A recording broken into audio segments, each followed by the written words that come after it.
Hello and welcome. It's Pamela here today, and I'm just going to apologize from the get-go that I'm just getting over a cold, so I'm a bit bunged up. Hopefully you'll bear with me, as in this video I'm completing the last page in the Art by Marlene Artsy Arabia journal that I've been working on.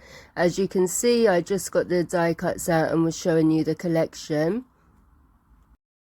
And even though it's the front page in the journal, it is actually the last page to be completed. I thought I'd save that and I could do a process video so you can see how easy it is just once you've got your backgrounds done, just to lay all your elements down.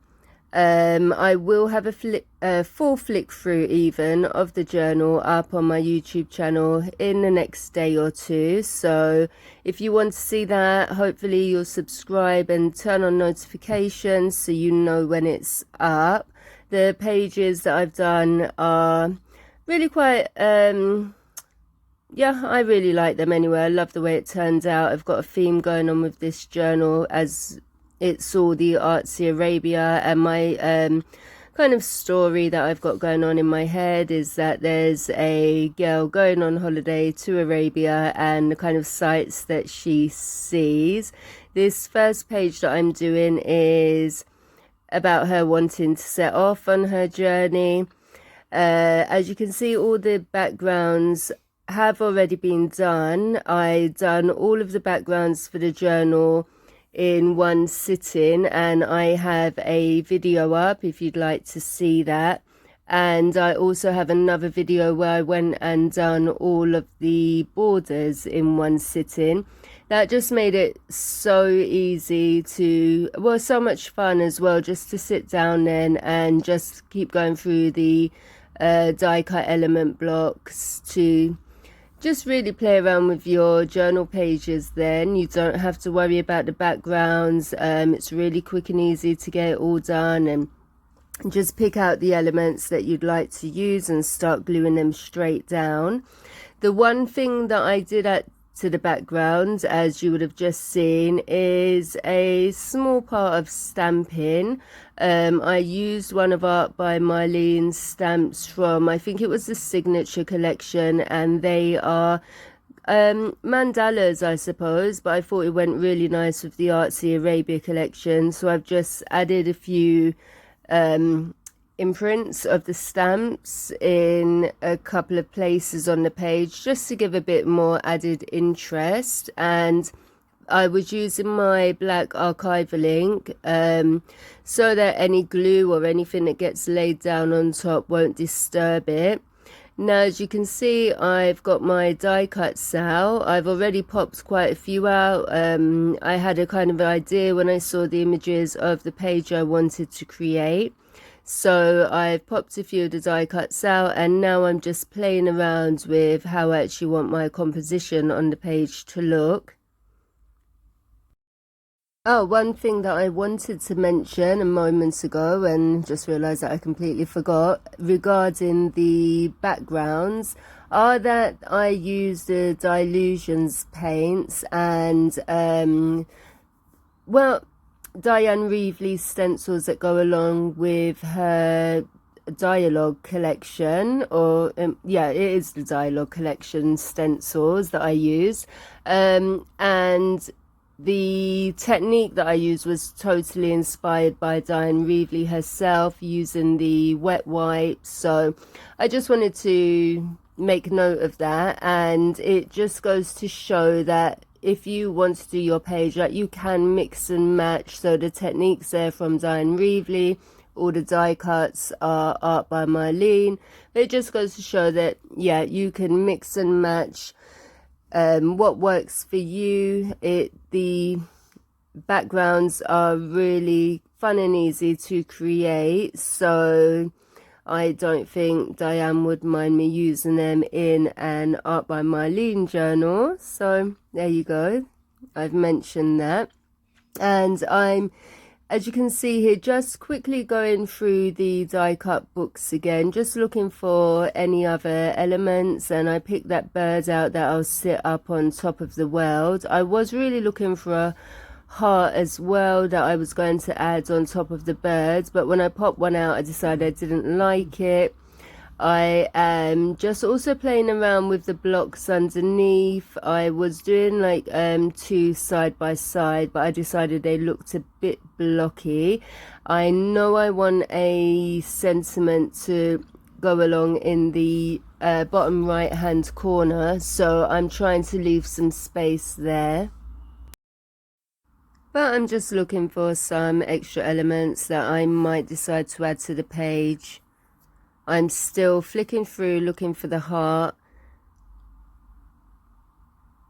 and these die cut blocks, they all can be mixed and matched. They seem to all use the same colors throughout, so everything goes together really well, and it's just a matter of deciding, using your imagination and kind of building a composition up with the elements that are in front of you.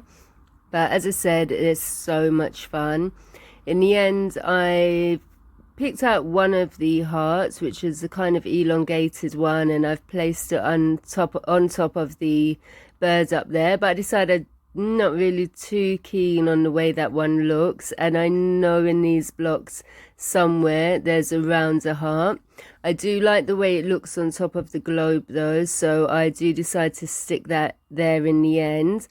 And I finally found one of the rounder hearts that I was looking for, although I decide I don't really like the way that looks either, so I just keep that to the side and I go with the composition as it is now. If you do, like me, have loads of like elements that you've popped out and you don't want to lose them, it's a good idea to maybe just stick them in an envelope somewhere. You could glue the envelope inside the back or the front of the book, but just to keep all your little collage bits together.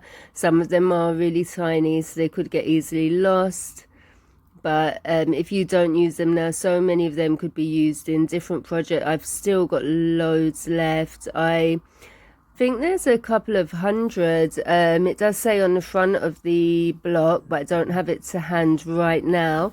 But you do get a couple of hundred elements in each block, and they are a really good price. So I've decided I'm happy with that little layout, and that's what I'm going to finally go with. I didn't mention when I was sticking the bits up the top, but I'm using just a stick glue to glue my elements on. I used it on the first page that I done a couple of months ago, and they are still holding down really well, glued down really well, still adhered well even.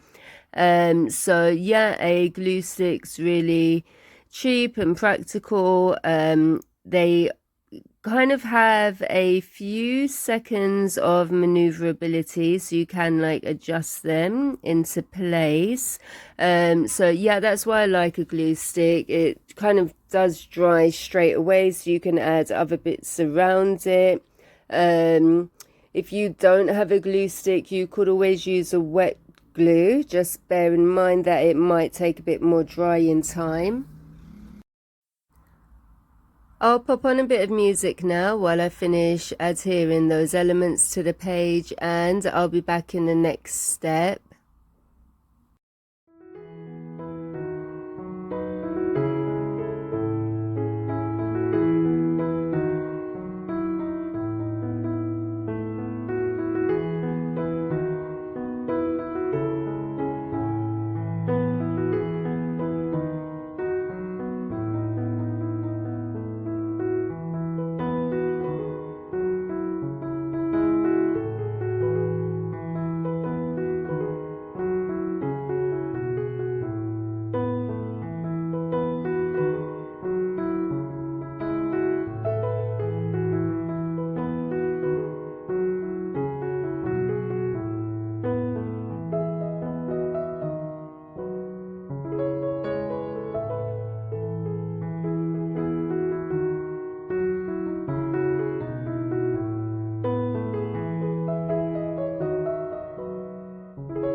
So once all those pieces are adhered to my page, I'm just going to trim off any excess overhang, and I'll then pick out a sentiment, also from Art by Marlene.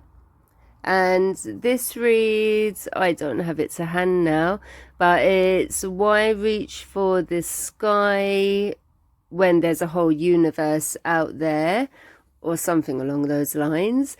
And I'm just trimming it into like 5 pieces. I think 3s or 5s always look well. So I'm just trimming it into 5 pieces and I'll stick that down. It does take me forever to line up all my pieces nice and neatly and straight with like even spacing. I'm a bit OCD when it comes to putting my sentiments and quotes down. So I did trim a bit of that out of the video, but you can see where I've placed them. I now just want to really make that girl and the elements around her pop out from the page. So I'm going around all my pieces with a black Stabilo all pencil. And once I've got all my lines down, including around the quote as well, I'll use a just really slightly damp water brush and just go over those lines, and you'll see that it gives a really nice effect, helping to give shadows, which just completely lifts all the elements off the page and then not blending into the background so much.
So at this point I could say that the page was finished, but I do just want to add a finishing touch that I've used kind of randomly throughout the journal, but I think they go really nicely with this collection, and it's the Art by Marlene gemstones. So I'm just adding a few of those, popping them around my page. As I say, I think they look really nice with this collection, and it really completes them with the dual tones.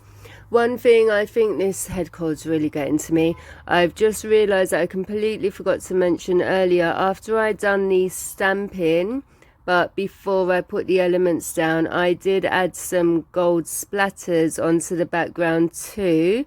I used a Liquitex gold acrylic ink for those, and I just thought they looked really nice in the background. I haven't splattered all my pages, but I splattered quite a few, and I've used gold quite a bit throughout the journal. So yeah, that was that step that I forgot to mention. Hopefully you're still here, so you'll hear that I've added it now.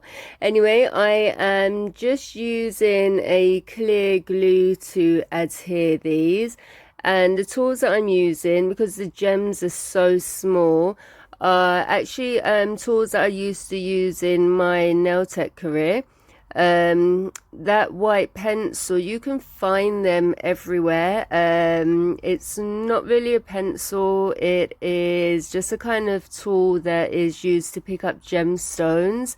It kind of lifts them up easily, and I find it a lot easier than using tweezers. And I'm just using a tiny ballpoint metal torch. The name completely escapes me, but I found that it's for me the best way to apply these little gems is just by putting a blob of clear glue. As you can see, I've put a blob of clear glue on the lid of the gemstones, and I'm just picking up tiny amounts of it with that little ballpoint dabber thingy that I've got. And once I've got a tiny spot of glue in place, I'm just adhering the gem to it. So that technique works really well for me, so hopefully it will work for you too. This is the last step in creating this page. I do hope you like it, and I hope it's given you some ideas and inspiration. If you haven't got the die cut blocks yet, I would really urge you to give them a try. It does, I will admit, it does feel a bit like cheating doing these art journal pages, but it is just so much fun. Here are a few close-ups of the page. If you like it, please give this video a thumbs up, as it helps my channel, and thank you so much for watching.